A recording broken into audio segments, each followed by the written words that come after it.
Welcome back. This evening we're here at Mr. Cho's garage working on that Honda motor, the B18C1. We are finished up with that there rotating assembly. It's all put in, got a new oil pump put in there. We got our sweet AEM true power pullage because that alternator ain't going to put out the right power unless it's true power. Anyway, get back at it. Gall dang. We have our initial top dead center mark on our crankshaft gear. It is lined up with the oil pump scribe mark. We've got our cam gears lined up. That one moved a little bit, but that's okay. We're going to take care of that when we set her up. So what I'm going to do here is I'm going to try and set this down. This is going to be kind of trickster here. Might fall. Gall dang. Got her. So what I'm going to do here is we got our belt up in our teeth of our camshaft gears, and we are going to run her down here around that crank, around the water pump, and we're going to come around here on this here tensioner pulley, just like that. Gall dang. So anyway, back at it. Okay, here we go.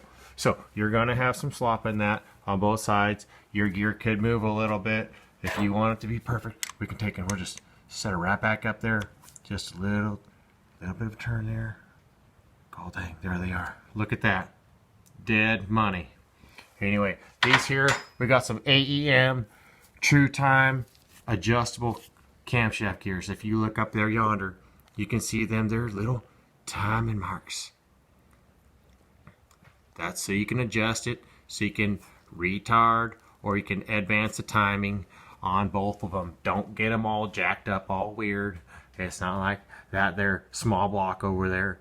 It's where you set it and you forget it. No, these ones you got to get your laptop out and you got to and get her done there. Anyway, so what we're gonna do here is we're gonna put some pressure on this here idler.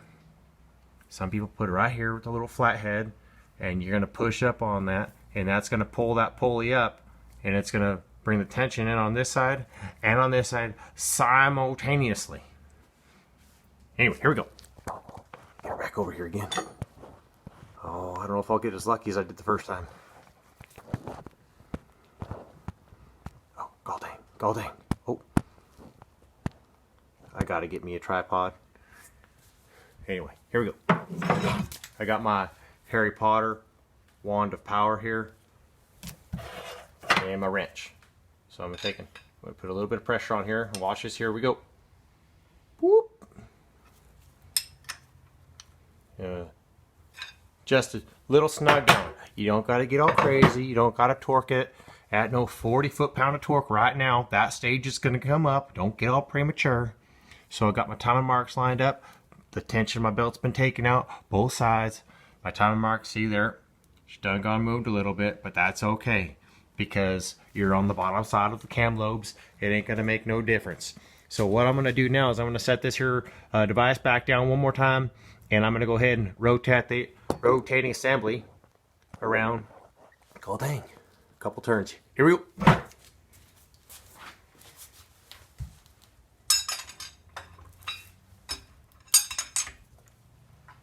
So what you're going to do here is you're rotating it because these are an interference motor. If you got something out of whack, you'll know because you're going to hit your pistons up under your valves and you're screwed up. So that's why we rotate it by hand. Don't use a starter. I guess if it's in the motor, if it's in the car, you can do that, but you better be good. Anyway, here we go, back at it some more. Watching my here screwdriver on my intake and my exhaust strokes. Oh, she's coming up again. Right there, it's at top. And we're at top. And my gears have come back around. Gall dang. So, here we go. Go ahead. We're going to go around one more time. This is something that's pretty crucial on these here dual overhead cams. You want to take your time. You want to do it right because you'll be buying new valves. You could be buying new pistons, buying new head. It get messy. Going up on here again on this here intake stroke.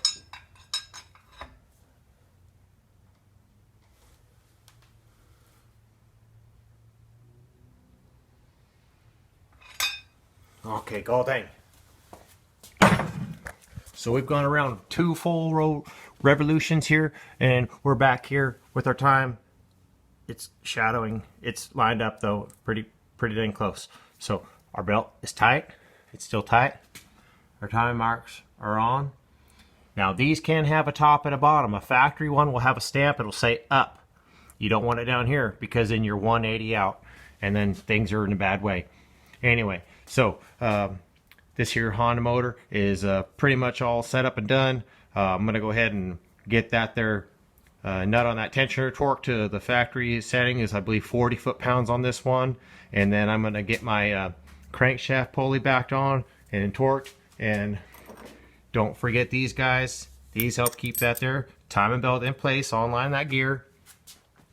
So anyway, this is Mr. Cho's Garage. We love Chevrolet, but we have to do what we got to do. Got to help friends out. Anyway, I'll send you some more feeds about this here Honda motor. Hopefully the next one will be of a running video.